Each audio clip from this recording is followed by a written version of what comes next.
Good morning, everyone. It's Wednesday, the 24th of May here in Montreal, and we are at the beginning of what will be the first full Congress day for ISPA. But for us fellows, it is the second day of being here.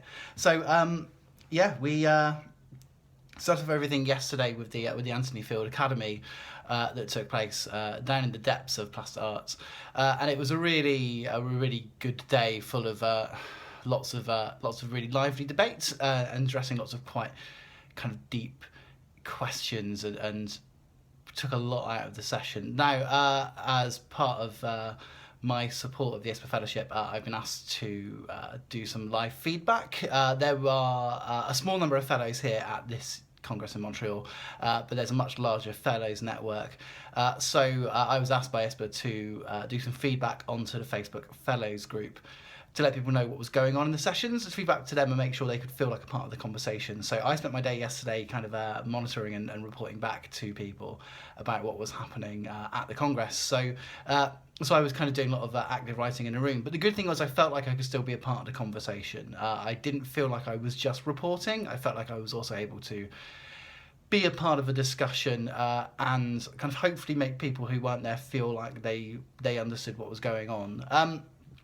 I mean, there were a number of things that were discussed. We talked in depth, obviously, about identity, which is the big topic of the whole Congress. But we had various different kind of breakout sessions, and we had the opportunity to all get to kind of know each other a little bit. There was one particular thing, I guess, that really kind of struck me about what I took away from the day.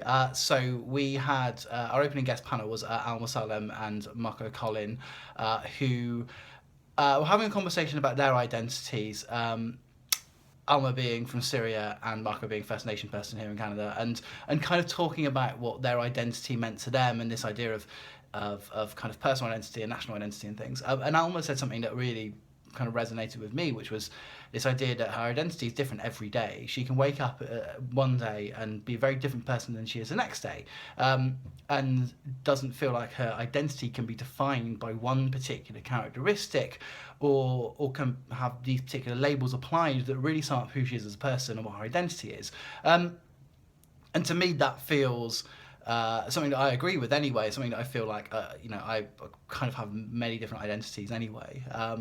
Even beyond the basic things of being white, being male, being British, being European, those kind of things. I have this disability. I'm hard of hearing, so I have disability kind of label to me as well. But I don't feel any of those particular labels define who I am. And it was interesting. We had a series of conversations around tables where people were discussing ideas of theirs and projects they were doing. And having conversations with other people around the tables made me feel like each conversation I was in, each time I had a different identity. I had a different approach to things. So there was a conversation about arts education, and I could go into that with my background in arts education, because it's what I started doing in theatre, and working for an organisation who do lots of work with young people in arts education. But then there was a conversation about festivals supporting emerging artists and giving production support, which plays into what I do now as a producer, supporting emerging artists. Conversations about the use of digital technology and using digital platforms to better capture data and better provide an audience experience in terms of booking events. Kind of appeals to my sensitivities of being a slight techie and being interested in that side of stuff. And each conversation I went into, I felt like a different person. And I think that's a really interesting thing to have in my head, to go into the first day for the Congress full.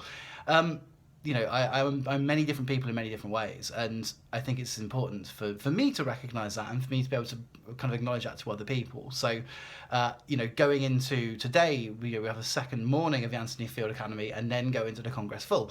I'm already a different person than I was yesterday based on the experience that I had from the first day. And the people who I met yesterday and the conversations I had have already kind of made small minor changes to me and who I am. And these kind of experiences from ISPA, as we know from watching Viva's videos, really provoke a lot of change in me and give me a lot of things to think about. So from day one for the Anthony Field Academy, that it's a smaller group, that it's not the big Congress, but it's a much more kind of refined group, makes it a really useful experience to address why we're here and what we want to do. So that was the first day of the Anthony Field Academy that we've had today. So the Congress proper starts this afternoon. So probably be less space for conversation like that, but it'll be exciting to see what actually is discussed in the sessions that we have. So we had a really productive day, and it's nice to again turn up at an ISPA Congress, even just being the second one, and go immediately feeling the benefits of what it is, and getting to grips with what I feel it means for me as a practitioner and as a person, as an artist. It's really valuable. So yeah, that was the first kind of day of sessions that we had. So I may possibly do a few short videos just to kind of pick up on what the questions and the topics we discussed were, just might be of interest to people. I'll see how much time I have, because it is all pretty hectic here. But yeah, so that's day one.